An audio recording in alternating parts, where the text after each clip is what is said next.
بسم اللہ الرحمن الرحیم۔ السلام علیکم ورحمۃ اللہ وبرکاتہ۔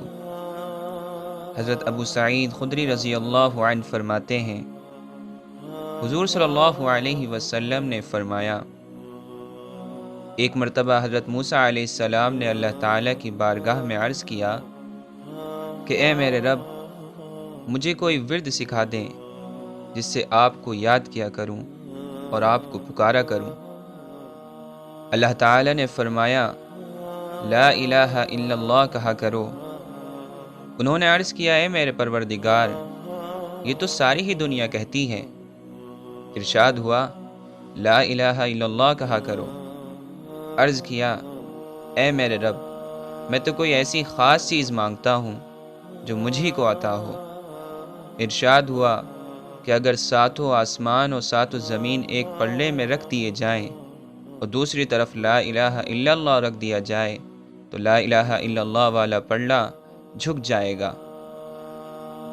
اور ایک روایت میں یہ ہے کہ اگر ساتوں آسمان اور میرے علاوہ انہیں آباد کرنے والے اور ساتوں زمین ایک پلڑے میں ہوں اور لا الہ الا اللہ دوسرے پلڑے میں ہو تو لا الہ الا اللہ والا پلڑا جھک جائے گا۔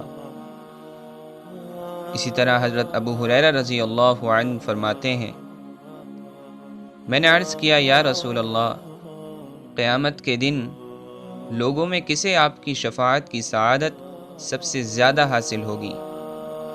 حضور صلی اللہ علیہ وسلم نے فرمایا، چونکہ مجھے معلوم تھا کہ تمہیں احادیث حاصل کرنے کا بہت زیادہ شوق ہے، اس وجہ سے میرا خیال یہی تھا کہ تم سے پہلے یہ بات مجھ سے کوئی نہیں پوچھے گا۔ قیامت کے دن میری شفاعت کی سعادت سب سے زیادہ اسے حاصل ہوگی جو لا الہ الا اللہ خالص دل سے کہے گا۔ حضرت زید بن ارقم رضی اللہ عنہ فرماتے ہیں، حضور صلی اللہ علیہ وسلم نے فرمایا، جو لا الہ الا اللہ اخلاص سے کہے گا وہ جنت میں داخل ہوگا۔ کسی نے پوچھا، اس کا اخلاص کیا ہے؟